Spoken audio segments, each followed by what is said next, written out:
விஜயகாந்துடைய பிறந்த நாளில் விஜய் வந்து அந்த மாநாட்டை நடத்துவது அவருக்கு ஒரு மரியாதை, அவருக்கு ஒரு நன்றி கடன்ற முறையில் அதை அவர் ஃபிக்ஸ் பண்ணியிருக்காரு. அது நடக்கக்கூடாது அந்த டேட்டில். ஏன்னா அது நடந்தால் விஜயகாந்தினுடைய உண்மையான ரசிகர்கள், ஃபாலோயர்ஸு ஆட்டோமேட்டிக்காக விஜய்க்கு தான் ஆதரவாக போவாங்க. விஜய்க்கே அந்த ஓட்டுகள் மாறும், ட்ரான்ஸ்ஃபர் ஆகும். ஸோ 21 ஒரு 4 நாள் முன்னால் இப்போ ஆல்ரெடி மதுரையில் பார்த்தீங்கன்னு சொன்னால் அந்த மாநாட்டு திடல் மிகப்பெரிய அளவுக்கு வார் ஃபூட்டிங்கில் வந்து பிரம்மாண்டமாக மேடை அமைக்கும் பணியெல்லாம் முடிஞ்சிடுச்சு. அதெல்லாம் நம்ம பார்த்துட்ருக்கோம். ஸோ ஒரு 4 நாள் முன்னாலேயே நடத்துறதுன்றது நல்ல விஷயந்தான். அவங்களால வந்து மாநாட்டை தடுத்து நிறுத்த முடியாதுன்னு அவங்களுக்கு தெரியும். விஜயினுடைய தமிழ் நாட்டின் 2வது மாநில மாநாடு தாவேகா ஒரு 10 மாத கேப்லேயே அவங்க வந்துட்டு 2வது மாநாடு நடத்துறதுன்றதே மிகப்பெரிய சாதனை. அதாவது தமிழ்நாட்டு வரலாற்றில் எந்த கட்சியும் குறைந்தது 3 வருஷம் 5 வருஷம் கழித்து தான் மாநாடுகள்லாம் நடத்துவாங்க. ஸோ இதில் ஏதாவது சதி இருக்கும், உள்குத்து இருக்கும்னா அது அந்த ஆகஸ்ட் 25 தவிர்க்க வேண்டும். விஜய் எப்பவுமே வந்து ஒரு கான்ஃப்ரண்டேஷன் ஆட்டிடியூட் போக மாட்டார். அது காவல்துறையாக இருந்தாலும் யாராக இருந்தாலும் அவர் எப்பவுமே வந்து சட்டத்தை மதிப்பவர், ரூல் ஆஃப் லாவை ஃபாலோ பண்ணுறவர். இதுக்கு முன்னால் எவ்வளவோ பண்ணியிருக்காங்க காவல்துறை. உதாரணத்துக்கு அவர் கொடியை அறிமுகப்படுத்துகிற நிகழ்ச்சியிலேருந்து எவ்வளோ சிக்கல் பண்ணாங்க. இவங்களே பிளான் பண்ணுவாங்க, இவங்களே சில பேர் அனுப்பிச்சு கலவரத்தை பண்ணுவாங்க. அது பாருங்கள், நாங்கள் அப்போவே சொன்னாங்க இவர் பிடிவாதம் பண்ணாருங்கன்னுவாங்க. ஸோ அதனால் Vijay nose all these conspiracy theories. இதே சீமானுக்கு இப்படிலாம் நடந்திருந்தால் ஒப்பாரி வச்சு அதை வந்து ஒரு வாரம் ஓட்டி இருப்பார் லைவாக டெலிகாஸ்ட்டில். ஆனால் விஜய்கிட்ட இருக்கிற அதுதான் அந்த ஆட்டிடியூடு. ஜஸ்ட் அப்படி ஒரு பாசிங் ரெஃபரன்ஸில். ஆனால் எவ்வளோ தொல்லைகள் கொடுத்தாங்க தெரியுமா? அவர் மாநாடு நடத்துறதுக்கு முன்னாடி அவர் கட்சி பாடல்கள் வெளியீடு, கொடி வெளியீடுலேருந்து காவல்துறை, அதாவது police department is totally against Vijay's party.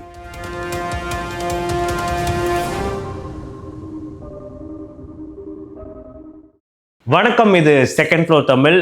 பரபரப்பாக நடந்துகிட்டு இருக்கக்கூடிய கள அரசியல் சூழ்நிலையை பற்றி நம்ம அரசியல் விமர்சகர் திரு CK மதிவாணன் அவர்கள்கிட்ட நேர்காணலில் வந்து தெரிஞ்சுக்க போகிறோம். வாங்க வீடியோக்குள்ளே போகலாம்.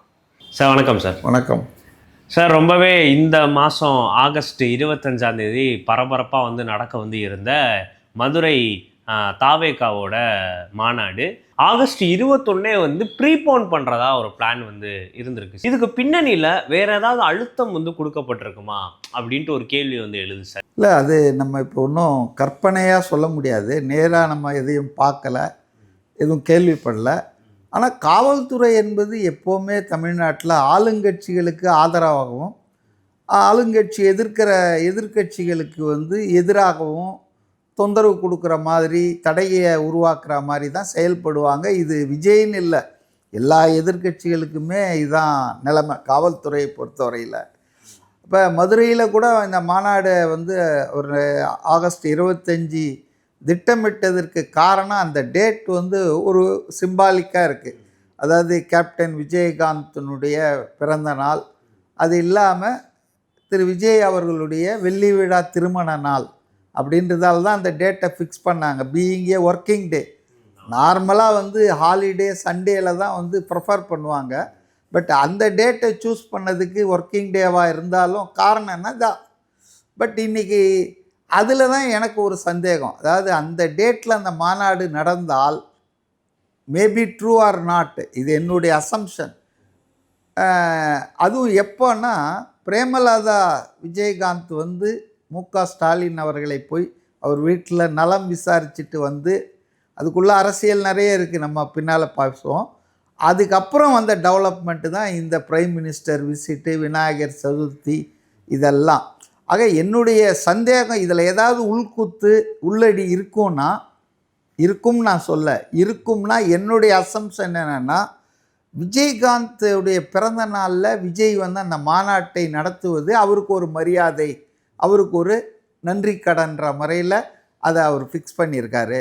அது நடக்கக்கூடாது அந்த டேட்டில். ஏன்னா அது நடந்தால் விஜயகாந்தினுடைய உண்மையான ரசிகர்கள், ஃபாலோயர்ஸு ஆட்டோமேட்டிக்காக விஜய்க்கு தான் ஆதரவாக போவாங்க. விஜய்க்கே அந்த ஓட்டுக்கள் மாறும், ட்ரான்ஸ்ஃபர் ஆகும். அந்த பயம் கூட இவங்களுக்கு இருந்திருக்கலாம், பிரேமலதாவுக்கு. ஏன் நான் இது இவ்வளோ அழுத்தம் திருத்தமாக சொல்கிறேன்னு சொன்னால், உங்கள் பையன் இருக்கா இல்லையா, அவனை ஒரு செய்தியாளர் ஏதோ கேட்குறாரு, இந்த மாதிரி 25 வச்சுருக்காரு விஜய் உங்கள் அப்பா பிறந்த நாளில். அதெல்லாம் எனக்கு தெரியாது, எங்கள் அப்பாவுடைய விஜயகாந்துடைய பிறந்த நாள் அன்றைக்கி, அதான் எனக்கு தெரியும்னு ஒரு வெறுப்பாக பேசினாப்பில். அப்போ அதெல்லாம் வச்சு பிரேமலதாவை ஸ்டாலின் சந்தித்ததுக்கு பிறகு காவல்துறை இது மாதிரி கண்டிஷன்லாம் போடுறாங்கன்னா, அவங்களால மாநாட்டை தடுத்து நிறுத்த முடியாதுன்னு அவங்களுக்கு தெரியும். விஜயினுடைய தமிழ் நாட்டின் 2வது மாநில மாநாடு தாவேகா ஃபஸ்ட்டு விக்கிரவாண்டியில் நடந்தது. ஒரு 10 மாத கேப்லேயே அவங்க 2வது மாநாடு நடத்துறதுன்றதே மிகப்பெரிய சாதனை. அதாவது தமிழ்நாட்டு வரலாற்றில் எந்த கட்சியும் குறைந்தது 3 வருஷம் 5 வருஷம் கழித்து தான் மாநாடுகள்லாம் நடத்துவாங்க. இவங்க விக்கிரவாண்டியில் நடத்தி 10 மாதத்துக்குள்ளே திருப்பி இப்போ மதுரையில் பிரம்மாண்டமாக அதை விட 2 மடங்கு அதிகமாக நடத்துவோன்னு சொல்கிறது அவங்களுடைய ஸ்தாபனம், ஆர்கனைசேஷன் ரொம்ப ஸ்ட்ராங்காக இருக்குது அப்படி தான் நான் நினைக்கிறேன். ஸோ இதில் ஏதாவது சதி இருக்கும், உள்குத்து இருக்கும்னா அது அந்த ஆகஸ்ட் 25 தவிர்க்க வேண்டும். ஏன்னா விஜயகாந்தினுடைய பிறந்த நாளில் அவர் பண்ணார்னா naturally it will send some positive message இல்லையா? அதை அவாய்ட் பண்ணோன்னு ஒரு வேளை பிரேமலதா கேட்டிருக்கலாம். அதை முதல்வர் ரொம்ப தயால உணர்வோடு ஏற்றிருக்கலாம். அப்புறம் காவல்துறை என்ன ஆடும் இல்லையா? ஆட்சியில் இருக்கிறவங்க சொல்லிட்டாங்கன்னா அப்போ அவங்க எய்ம் 25ஆம் தேதி அது நடந்துடக்கூடாது அப்படின்றது. அதனால் நான் பல நேர்காணலில் சொன்ன மாதிரி விஜய் எப்போவுமே ஒரு கான்ஃப்ரண்டேஷன் ஆட்டிடியூட் போக மாட்டார். அது காவல்துறையாக இருந்தாலும் யாராக இருந்தாலும் அவர் எப்போவுமே சட்டத்தை மதிப்பவர், ரூல் ஆஃப் லாவை ஃபாலோ பண்ணுறவர். இதுக்கு முன்னால் எவ்வளவோ பண்ணியிருக்காங்க காவல்துறை. உதாரணத்துக்கு அவர் கொடியை அறிமுகப்படுத்துகிற நிகழ்ச்சியிலேருந்து எவ்வளோ சிக்கல் பண்ணாங்க. முதல் மாநாடு திருச்சியில் தான் நடத்துறதுக்கு பிளான் பண்ணார். அதை KN நேரு அந்த மாவட்டத்து அமைச்சர் தலையிட்டு நில உடைமையாளர்களால் நிர்பந்தப்படுத்தி பண்ணாங்க. ஆனால் கடைசியில் அவர் விக்கிரவாண்டியில் நடத்தினார் வி சாலையில். அது ஒரு அநேகமாக இன்னி வரைக்கும் அது ஒரு பெரிய ரெக்கார்டாக தான் இருக்குது. அந்த ரெக்கார்டை மதுரையில் விஜய் அவர் தான் முறியடிக்கணும்னு நான் நினைக்கிறேன். ஸோ அந்த வகையில் இதில் அவங்களால திமுகவாலேயோ அல்லது தமிழ்நாடு அரசாலேயோ அந்த மாநாட்டை தடுத்து நிறுத்த முடியாது. ஒன்று தாமதப்படுத்தலாம், இல்லைன்னா அவர் என்ன நோக்கத்துக்காக பொலிட்டிக்கலாக அட்வான்டேஜுக்காக அந்த வச்சுருக்கார் இல்லையா, அந்த டேட்டில் நடத்தாமல் பண்ணலான்னு இப்படி சில்மிஷங்கள் பண்ணலாம். இப்போ அதுதான் இன்றைக்கி நடந்திருக்கலாம் நான் சந்தேகப்படுறேன். அந்த ஆகஸ்ட் 25 பர்பஸ், அந்த சிக்னிஃபிகன்ஸ் அதை நம்ம அவாய்ட் பண்ணிவிடுவோம் ஏதோ ஒரு நாள் அப்படின்னு. ஸோ அதனால் நான் இதை எதிர்பார்த்தது தான். Vijay will not go for any confrontation, law and order இதை ஒரு பெரிய விஷயமாக எடுத்துன்னு போய் மீடியாவில் மற்ற தலைவர்கள் ஆஹா ஊஹோன்னு பேசுவாங்க. அவர் எப்போவுமே ரொம்ப காம் அண்ட் குவைட்டு. அவர் வேலை உண்டு, தன்னுடைய பாதையில் தெளிவாக இருக்கார். பயணம் அவர் பாட்டுன்னு போயிட்டே இருக்கார். அவரை எவ்வளவோ திசை திருத்து அவரை கொஞ்சம் டைவர்ட் பண்ணலான்னு என்னெல்லாம் இழுத்து விட்டாலும் அவர் ரொம்ப கப் சுப்புன்னு அவர் பாட்டுன்னு வேலையை பார்த்துட்ருக்காரு. So I may be acceptable to the request of the police. ஏன்னா என்ன டேஞ்சர்னால் அவருக்கும் தெரியும். போலீஸ் நாங்கள் சொன்னோங்க அவர் அதை இந்த டேட்டில் நடத்தாதீங்கன்னு, அதை சொல்லியும் மீறி அடமெண்ட்டாக அவர் நடத்தினாருங்க. அதனால தாங்க இது நடந்தது, அதனால தாங்க அது நடந்தது, அதனால தாங்க இதெல்லாம் ஆயிடுச்சுன்னு அவர் மேலே ஒரு நெகட்டிவ் ப்ரொபகண்டாவை கிரியேட் பண்ணுற கெப்பாசிட்டி உள்ளது தான் state government and police department. இவங்களே பிளான் பண்ணுவாங்க, இவங்களே சில பேர் அனுப்பிச்சு கலவரத்தை பண்ணுவாங்க. அது பாருங்கள், நாங்கள் அப்போவே சொன்னோங்க இவர் பிடிவாதம் பண்ணாருங்கன்னுவாங்க. ஸோ அதனால் Vijay nose all these conspiracy theories. அதனால் ரைட், ஓகே, பெட்டர் டேட்டு பார்க்கலாம் அப்படின்னு என்னுடைய பர்சனல் நான் சில இதில் நேர்காணல் சொன்னேன். 25வது திருமண நாளில் அவர் பொண்டாட்டி பிள்ளைங்களோட உட்காந்து வீட்டோட ஜாலியாக இன்றைக்கி என்ஜாய் பண்ணி இந்த சகட்டு மேனிக்கு செய்திகள்லாம் போட்டுக்கிட்டு இருக்காங்க இல்லை, அவரை பற்றி பர்சனலாக தவறான செய்திகள், அதெல்லாம் வந்து ஒரே நொடியில் காலி பண்ணிடலாம் ஒரு ஃபோட்டோவை ரிலீஸ் பண்ணி. அதனால் அதை செய்கிறது நல்லது தான் கூட நான் சொன்னேன். ஸோ இன்றைக்கி 21 அப்படின்றது அநேகமாக ஏறத்தாழ முடிவானதாக தான் நானும் கேள்விப்படுறேன். ஸோ 21 ஒரு 4 நாள் முன்னால், இப்போ ஆல்ரெடி மதுரையில் பார்த்தீங்கன்னு சொன்னால் அந்த மாநாட்டு திடல் மிகப்பெரிய அளவுக்கு வார் ஃபூட்டிங்கில் வந்து பிரம்மாண்டமாக மேடை அமைக்கும் பணியெல்லாம் முடிஞ்சிடுச்சு. அதெல்லாம் நம்ம பார்த்துட்ருக்கோம். ஸோ ஒரு 4 நாள் முன்னாலேயே நடத்துறதுன்றது நல்ல விஷயந்தான் நான் நினைக்கிறேன். இதுக்கு முன்னாடியே விக்கிரவாண்டியில் நடந்த மாநாடாக வந்திருக்கட்டும், அதுக்கப்புறம் ஒரு சில மேடைகளில் விஜய் வந்து பேசுகிறப்ப இந்த மாதிரி ஆளுங்கட்சி வந்து எங்களுக்கு ஏன் அழுத்தம் தரீங்க, நீங்கள் தான் எங்களை பார்த்து பயப்படலன்றீங்க, அப்புறம் ஏன் அழுத்தம் தரீங்க அப்படி சும்மா பாசிங் ரிமார்க் பண்ணியிருக்காரு. அதை ஒரு பெரிய இதே சீமானுக்கு இப்படிலாம் நடந்திருந்தா ஒப்பாரி வச்சு அதை வந்து ஒரு வாரம் ஓட்டி இருப்பார் லைவாக டெலிகாஸ்டில். ஆனால் விஜய்கிட்ட இருக்கிற அதுதான் அந்த ஆட்டிடியூடு, ஜஸ்ட் அப்படி ஒரு பாசிங் ரெஃபரன்ஸில். ஆனால் எவ்வளோ தொல்லைகள் கொடுத்தாங்க தெரியுமா?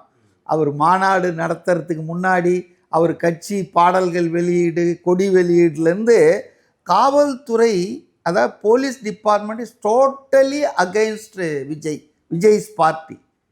அதனால தான் அவர் வந்து அப்படி பாசிங்காக அப்படி சொல்லிட்டு போயிட்டார். இப்போ நம்ம இந்த சேப்பாக்கில் நடந்த இந்த அஜித்குமாருக்கு ஆதரவாக சிவானந்தா சாலையில் போராட்டத்தில் கூட நிறைய கட்டுப்பாட்டுகள்ன்ற பேரில் அடக்குமுறை வந்து பண்ணாங்க காவல். அதில் வந்துங்க காவல்துறை வந்துங்க ஏவல் துறையாக மாறிட்டதை நான் பார்க்க முடிஞ்சது திமுகவினுடைய தமிழ்நாடு அரசினுடைய. ஏன்னா அவர் கமிஷனர் அருண் இருக்கார் இல்லையா, அவர் செய்தியாளர்களை சந்திக்கிறார், சிட்டி போலீஸ் கமிஷனர்.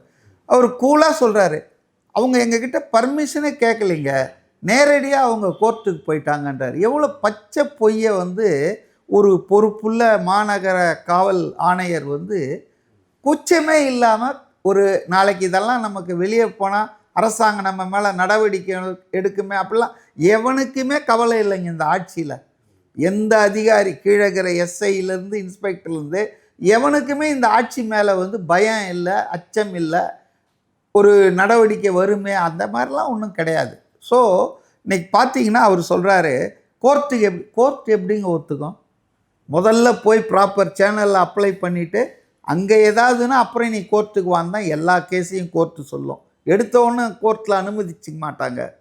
இவங்க போய் ஆனந்த் போய் லெட்ரு கொடுத்து அந்த ஆர்ப்பாட்டத்துக்கு அவங்க வந்து இங்கே தர முடியாது. அவங்க கேட்டது ஒரிஜினலாக ராஜரத்னம் ஸ்டேடியம் தான், எக்மோரில் கேட்டாங்க. அங்கே தர முடியாது, இங்கே தர முடியாது, இடத்த மாற்றுங்க நாங்கள். அதுக்கும் அவங்க ஒத்துக்குனாங்க. நீங்கள் ஆல் அலாங் பார்த்தீங்கன்னா TVK never had a confrontation attitude towards police or government agencies. Right, இங்கே வேணாமா, சரி நாங்கள் சிவானந்தா காலனிக்கு ஷிஃப்ட் பண்ணுறோன்னு கூட ஒத்துக்கிட்டாங்க. ஆனால் அதுக்கு பிறகும் பார்த்தீங்கன்னு சொன்னால் இல்லை பார்க்கலாம் நாளைக்கு தரோம், இன்னும் 5 இந்த கண்டிஷன் அந்த கண்டிஷன் இழுத்து அடித்தாங்க. அப்போ தான் அவங்க வந்து சரி இதுக்கு மேலே இவங்களை நம்பி பிரயோஜனம் இல்லை, they went and applied in the கோர்ட்டில் தலையிட்டு தான் கொடுக்கணும்னு சொன்னாங்க. ஆனால் கமிஷனர் அதை எப்படி நீர்த்து போக வச்சார்னா, கோர்ட்டு உங்களுக்கு ஆர்ப்பாட்டம் நடத்த தானே கொடுப்போம், கோர்ட்டு அப்படி தானே ஜென்ரலாக சொல்லும். அதாவது உயர்நீதிமன்றம் வந்து இதுக்கு தடை பண்ணக்கூடாது, இந்த ஆர்ப்பாட்டத்துக்கு வந்து காவல்துறை மரணங்கள் அதுக்கான ஆர்ப்பாட்டம் தான் அது, அதை வந்து நீங்கள் அனுமதிக்கணும்னு போலீஸ் கமிஷனருக்கு உத்தரவு போட்ட பிறகு அப்படியா சரி கொடுங்கன்னு சொல்லி அதில் என்னெல்லாம் பண்ண முடியும் தடைகள். குறிப்பாக பலருக்கு பொதுவெளியில் இருக்கிறவங்களுக்கு தெரியாது, ஏன் ஒரு 4 நிமிஷம் பேசினார், ஏன் 1 மணி நேரத்துலேயே முடிச்சிட்டாங்க அப்படின்னு. அனுமதியே 1 மணி நேரம் தான் கொடுக்கப்பட்டது. பல பேருக்கு தெரியாமல் பொதுவெளியில் கண்ட மணிக்கு பேசுகிறாங்க. ஆக்சுவலாக வந்து அனுமதி கேட்டது வந்து 3 மணி நேரம் 4 மணி நேரம் அனுமதிப்பாங்க சாதாரணமாக. நான் கூட நிறைய போராட்டங்கள் ஆர்ப்பாட்டங்களுக்கு கமிஷனர் ஆஃபீஸில் அனுமதி கேட்டிருக்கேன். காலையில் ஒரு 10 மணிலேருந்து 1 மணி வரைக்கும் தொடர்ந்து அனுமதிப்பாங்க தர்ணா ஆர்ப்பாட்டம்னா. ஆனால் திட்டமிட்டு இந்த போலீஸ் கமிஷனர் அருண் வந்து 10 to 11 1 மணி நேரம்னு அறிவித்தார். அது மட்டும் இல்லைங்க, அப்போ வெயில் அந்த பீரியடில் பார்த்திங்கன்னா பயங்கரமான வெயில். அடுத்தது சென்னை சிட்டிக்குள்ளேருந்தே வர்றவங்களெல்லாம் தடுத்துட்டாங்க. மெயின் ரோடெலாம் பேரிகேட் போட்டு தடுத்தது மட்டும் இல்லை, வந்த கொஞ்சம் பேரையும் டைவர்ட் பண்ணி இப்படி போகணும் அப்படி போகணும்னு சொல்லி ஷார்ட்டாக நடந்து போகிற டிஸ்டன்ஸில் இருக்கிறத இவங்க இல்லை இல்லை நீங்கள் இப்படி வரக்கூடாது அங்கே போய் நிறுத்துங்க அப்படின்னு எவ்வளோ இன்கன்வீனியன்ஸ் பண்ண முடியுமோ, எவ்வளோ டயர் அவுட் பண்ண முடியும். அதனால் நிறைய பேர் நடந்து 7 கிலோமீட்டர் 8 கிலோமீட்டர் நடந்து வந்து மயக்கம் அடிச்செல்லாம் விழுந்தாங்க பல பெண்கள். அப்போ இந்த ஆர்ப்பாட்டத்தை எந்த அளவுக்கு சீர்குலைக்கணுமோ, அதுவும் மற்ற திமுகவை எதிர்த்து ஆர்ப்பாட்டம் என்பதோடு இல்லை, போலீஸ் துறையில் 25 மரணங்கள் லாக்கப்பில் நடந்திருக்கு, அதுக்கு நியாயம் கேட்டு பண்ணுறாரு. அப்போ police was very much against that. ஏன்னா அவங்க எக்ஸ்போஸ் ஆகுறாங்க இல்லையா, அவங்களுடைய புருட்டாலிட்டி, அவங்களுடைய டார்ச்சர், 3rd டிகிரி மெத்தடில் அவங்க இன்வெஸ்டிகேட் பண்ணுறது, இதெல்லாம் இன்றைக்கி பப்ளிக்கில் வருது இல்லையா. அதுவும் விஜய் மாதிரி ஒரு பிரபலமான ஆள் இந்த இஷ்யூவை கையில் எடுத்து ஃபேமிலி மெம்பர் பாதிக்கப்பட்டவங்களெல்லாம் மேடையில் கொண்டு வந்து நிறுத்திட்டார் பாருங்க. எல்லாரையும் அவங்க அதிகம் ட்ரை பண்ணாங்க எல்லாரையும் கொண்டு வரணும்னு. ஆனால் அந்த வீட்டுக்கெல்லாம் போயிட்டு நீங்கள் வந்து அரசாங்கத்துக்கு வந்துட்டு விரோதமாவீங்க, உங்கள் மேலே நாங்கள் வேறு கேஸ் போடுவோம் போனீங்கன்னான்னு மிரட்டி ஒரு 2-3 ஃபேமிலி வரலை. 25ல் ஒரு 22 தான் வந்தாங்க. அதாவது கவர்மெண்ட்டும் போலீஸ் டிபார்ட்மெண்ட்டும் அவங்களால முடிஞ்ச அளவுக்கு இதை சபட்டேஜ் பண்ணுறதுக்கு இந்த ஆர்ப்பாட்டத்தை டெஸ்பைட் ஆல் தீஸ் திங். காஞ்சிபுரத்துலேருந்து வந்தவங்களெல்லாம் வந்து கல்யாண மண்டபத்தில் அடைச்சி வச்சுட்டாங்க. என்ன ரீசன்? What for? கோர்ட்டு சொல்லி அனுமதிக்கப்பட்ட ஒரு ஆர்ப்பாட்டத்தில் கலந்துக்க வராங்க. அவங்க ஒன்றும் தடை செய்யப்பட்ட ஆர்ப்பாட்டமோ அல்லது சட்டவிரோதமாக அறிவிக்கப்பட்ட இயக்கத்திலையோ கலந்துக்க வரல. You see the state of law and order in Tamil Nadu. ஒரு கோர்ட்டு உத்தரவிட்ட ஒரு ஆர்ப்பாட்டத்திற்கு வருபவர்களை கைது செய்கிறதில்ல, மண்டபத்தில் அடைச்சி வச்சிருது. அதாவது கூட்டத்தை காட்டக்கூடாது. ஆனாலும் it was a massive show. என்னுடைய கணக்குப்படி ஒரு 20-25 பேர் இருந்திருக்கோன்னு நினைக்கிறேன். ஆனால் ஃப்ரீ மூமெண்ட்டாக விட்டுருந்தாங்கன்னா கண்டிப்பாக 1,00,000 பேர் வந்திருப்பாங்க அன்றைக்கி ஆர்ப்பாட்டத்துக்கு. அங்கங்கே மடக்கி வச்சுட்டாங்க. ஜனங்களை வந்து எவ்வளோ சிக்கல் பண்ண முடியுமோ, இடையூறு பண்ண முடியுமோ, தொல்லை பண்ண முடியுமோ அவ்வளோ பண்ணாங்க. அதன் காரணமாகத்தான் விஜய்க்கு இதெல்லாம் தெரியுங்க முன்கூட்டி. அதனால தான் வெளியே வா வெளியே வான்னு சேகர் பாபு மந்திரி சொல்லிகிட்டே இருப்பார்ல, வெளியே வந்தால் என்னெல்லாம் பண்ணுவாங்க இவங்கன்னு அவருக்கு தெரியும். அதனால தான் அவர் வந்து ரொம்ப மெஷர்டாக அவர் எதுக்கு தலையை காட்டணும், எதுக்கு வரணும், எதுக்கு அவர் பர்சனலாக அறிக்கை விடணும், எதுக்கு அவருடைய நிர்வாகிகளை அறிக்கை விட வைக்கணும், தெளிவாக இருக்கார் அவர். He knows the in and out of DMK regime. இவங்களை பற்றி நல்லா தெரியும். அதாவது இவங்க எந்த அளவுக்கு எம்ஜிஆர் இயக்கம் தொடங்கிய போது எவ்வளோ செஞ்சாங்க, இவங்களை எதிர்க்கிறவங்களை இவங்க எப்படியெல்லாம் தொல்லை கொடுப்பாங்க என்பதெல்லாம் தெரிஞ்சு வச்சுட்டு தான் அவர் சும்மா ஒன்றும் தெரியாமல் அரசியலில் வரல.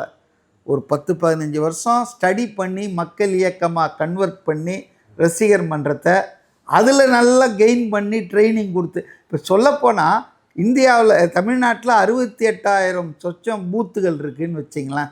234 சட்டமன்ற தொகுதியில் டோட்டலாக ஒரு 68,000 பூத்து இருக்குதுன்னா அந்த 68,000 பூத்துலேயும் உட்கார்றதுக்கு 10 பேராவது இருக்கிறான். எதில்? தாவேக்கால. இது மாதிரி வந்து இன்றைக்கி 2 கட்சிக்கு தான் இருக்குது இந்த 60 வருஷ வரலாற்றில். ஒன்று திமுக, அடுத்தது அதிமுக. வேறு எந்த கட்சிக்கும் சில வாக்குச்சாவலில் இருக்கும், சில கட்சிகள் சில தளங்களில் சில மாவட்டங்களோடு சுருங்கிடும், சில கட்சிகள் ஒரு பகுதி ரீஜனோட சுருங்கிடும். ஆனால் தாவேக்கா இன்னைக்கு 50 வருஷ கட்சி, 75 வருஷ கட்சியெல்லாம் அதாவது அச்சப்படுகிற அளவுக்கு 68,000 பூத்துலேயும் ஆளை போட்டாச்சு. 7 பேரோ 10 பேரோ போட்டு அதுக்கு ஒரு இன்சார்ஜை போட்டு அவங்க போய் வீடு தோறும் போகிறாங்க. அதாவது வீட்டுக்கு வீடு போகிறாங்க, வீதிக்கு வீதி போகிறாங்க, ஊருக்கு ஊர். அதுதான் அவர் ஒரு இதுவாக சொன்னார் இல்லையா இப்போ லேட்டஸ்ட்டாக நடந்த மாவட்ட. அதனால் வந்துங்க மெத்தடிக்கலாக ஒர்க் பண்ணுறாங்க. அவர் வந்து அன்டெஸ்டட், அவர் சப்போர்ட் எல்லாம் தெரியாது, இன்னும் டெஸ்ட் பண்ணலன்னு சொல்லிகிட்டு இருக்கிற ஆட்கள்லாம் they are going to face a big surprise and shock. 2026 அவர் சொன்ன மாதிரி எப்படி 1967 அண்ணா அவர்கள் காங்கிரஸை வீழ்த்தி ஆட்சியை அமைத்தாரோ, எப்படி 77 புரட்சி தலைவர் எம்ஜிஆர் அவர்கள் கருணாநிதியின் ஊழல் ஆட்சியை ஓரங்கட்டி ஆட்சியை அமைத்தது மட்டுமல்ல, அவர் மரிக்கும் வரையில் 13 வருஷம் 3 டென்யூவர் தலையே தூக்க விடாமல் பண்ணார் கருணாநிதியை.